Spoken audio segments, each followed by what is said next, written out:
اب میں آپ کو سب سے پہلے بلند خوانی کر کے بتا رہی ہوں. بلند خوانی کرنے کے بعد آپ لوگ اس کی جو ہے رائٹنگ کریں گے ایک پیج. اب ریڈنگ کریں. ابھی میرے بوڑھے ہاتھوں میں اتنی قوت ضرور باقی ہے کہ تم دونوں کا گلا گھونٹ سکوں، اور اگر تم نے انگریز سے معافی مانگی تو میں واقعی تم دونوں کا گلا گھونٹ دوں گی. یہ تحریر ایک 80 سالہ خاتون کی تھی جو انہوں نے اپنے جوان سال بیٹوں کو ایک خط کی صورت میں بھیجی تھی. سفر کے دوران جب انہیں یہ بتایا گیا کہ ان کے 2 بیٹوں نے یہ اقرار کر لیا کہ انہوں نے ہی مسلمانوں کو بغاوت پر ابھارا ہے، اور یہ کہ وہ برٹش حکومت سے معافی مانگنے پر تیار ہیں، اس عظیم خاتون کو قوم نے دم الحرار کے خطاب سے نوازا. بیٹوں نے بوا کہا، پوتوں اور پوتیوں نے انہیں بھی اماں کہا، اور پھر وہ پوری قوم کی بھی اماں بن گئیں. اصلی نام آبادی بانو تھا. 1852 عیسوی میں امروہہ ضلع مراد آباد میں پیدا ہوئی. آپ کے دادا پر دادا شاہان دہلی کے دربار میں وزارت کے منصب پر فائز ہوئے. 1857 عیسوی کی جنگ آزادی چھڑی تو آپ 5 سال کی تھیں. آپ کے خاندان کے 250 مردوں کو گولیوں سے اڑا دیا گیا، جبکہ سینکڑوں مردوں کو دلی میں پھانسی پر لٹکا دیا جو بہادر شاہ ظفر کی فوج کے ساتھ مل کر انگریزوں سے لڑنے میں مصروف تھے. پھانسی کے بعد ان کے سروں کو دلی کے خونی دروازے پر لٹکا دیا گیا. بیگم کے سگے ماموں کو بھی پھانسی پر لٹکا دیا گیا. خوش قسمتی سے آپ کے والد بچ نکلنے میں کامیاب ہو گئے اور وہ اہل خانہ کے ساتھ رامپور چلے گئے.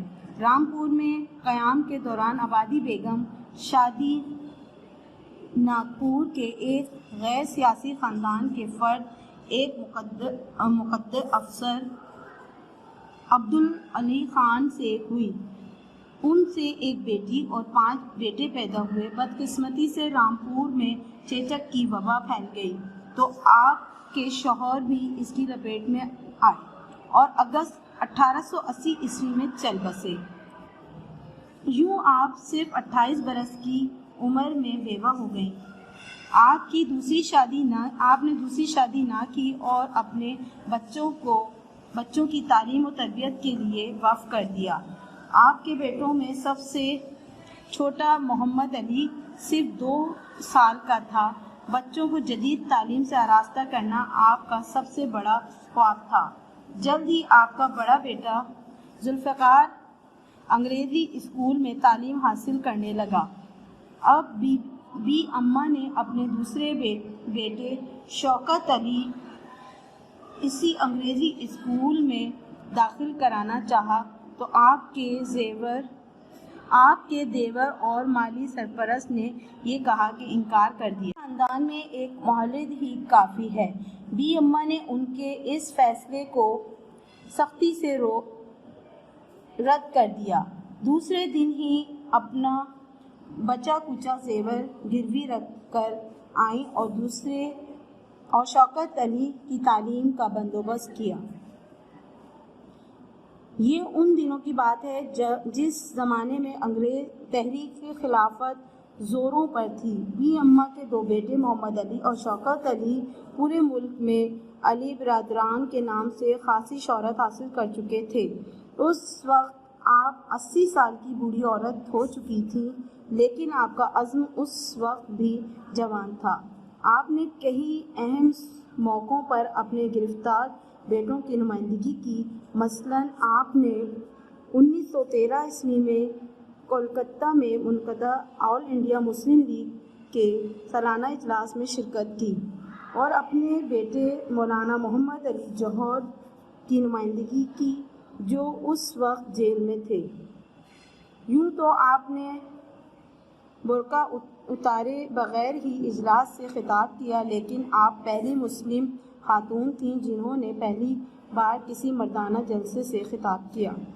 اسی طرح جس زمانے میں علی برادران جیل میں قید و بس کی صحبتیں برداشت کر رہے تھے، تو بی اماں جو ضعیفی اور علالت کی وجہ سے بستر سے قدم بھی نہیں نکال سکتی تھیں، مردانہ وار اٹھ کھڑی ہوئیں اور دلانہ انداز میں پورے ہندوستان کا دورہ کیا اور تحریک کے لیے چندہ جمع کیا۔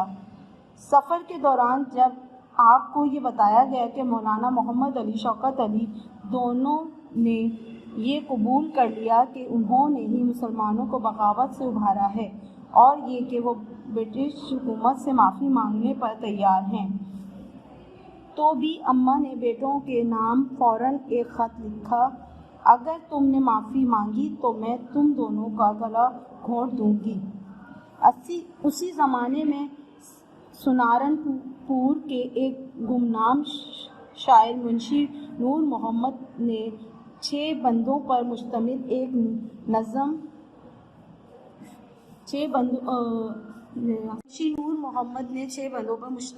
نظم صدائے خاتون تحریر کی، جس کے یہ بول پورے ہندوستان کا نعرہ بن گئے۔ بولے اماں محمد علی کی، محمد علی کی جان بیٹا خلافت پہ دے دوں، کلمہ پڑھ کے پھانسی پر چڑھنا، جان بیٹا خلافت پر دے دوں۔ ستمبر 1921 عیسوی میں مولانا محمد علی، مولانا شوکت علی اور کچھ دوسرے مسلمان رہنماؤں کو حکومت نے گرفتار کر لیا اور ان پر مقدمہ چلانے کا حکم دیا۔ اس مقدمے کی سماعت کراچی کے خالق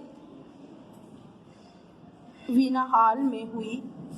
نومبر 1921 عیسوی میں مولانا محمد علی اور ان کے ساتھیوں کو 2 سال قید بمشقت کی سزا کا حکم سنایا دیا۔ بی اماں کو لفظ آزادی سے کتنا لگاؤ تھا، ان کا اندازہ آپ کے اس خطاب سے کیا جا سکتا ہے جو آپ نے جلسہ ملیہ کے بھرے جلسے عام سے خطاب کیا۔ آپ نے کہا، آج میں اپنا برقع پھینک کر آپ لوگوں کے سامنے آ گئی ہوں، کیونکہ میری زندگی کا سب سے بڑا مقصد آزادی حاصل کرنا ہے۔ میں آزادی کا وہ منظر دکھانا چاہتی ہوں جب لال قلعے سے یونین جیک اتر آئے اور اس کی جگہ مسلمانوں کا پرچم لہراتا نظر آئے جسے برٹش راج نے اتار پھینکا تھا۔ 11 مارچ 1924 عیسوی کو بی اماں کو اپنی پیاری پوتی آمنہ بنت مولانا محمد علی کی ناگہانی موت کا صدمہ برداشت کرنا پڑا اور اپنی بہو کو دلاسا دیتے دیتے خود ہی 13 نومبر 1924 عیسوی کو خالق حقیقی کے حضور جا پہنچ گئیں۔ آپ نے بڑی عمر کے ساتھ بڑا عزم اور حوصلہ پایا جو آپ ہی کی طبیعت کا خاصہ تھا۔ پیارے بچوں، اس سبق سے یہ پتہ چلتا ہے کہ بی اماں نے جو ہے اپنے وطن کی آزادی کے لیے اور جو ان کے دل میں محبت تھی اس کے لیے انہوں نے اپنے جذبات کا اظہار کیا۔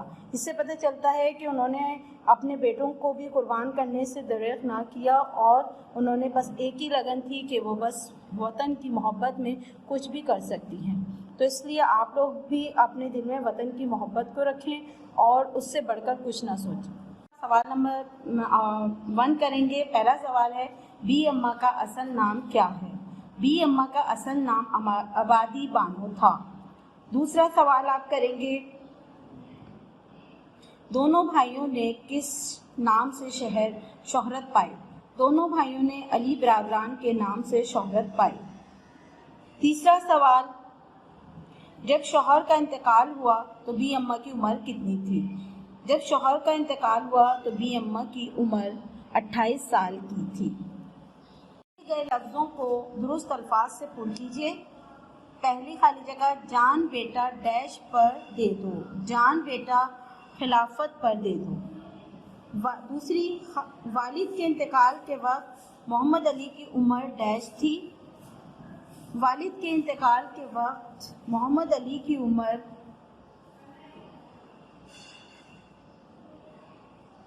شادیوں کو۔ والد کے انتقال کے وقت محمد علی کی عمر ڈیش سال کی تھی، 2 سال کی تھی۔ والد کے انتقال کے وقت محمد علی کی عمر 2 سال کی تھی۔ نمبر 3، آبادی بیگم کی شادی ڈیش کے ایک غیر سیاسی خاندان میں ہوئی۔ آبادی بیگم کی شادی ناگپور کے ایک غیر سیاسی خاندان میں ہوئی۔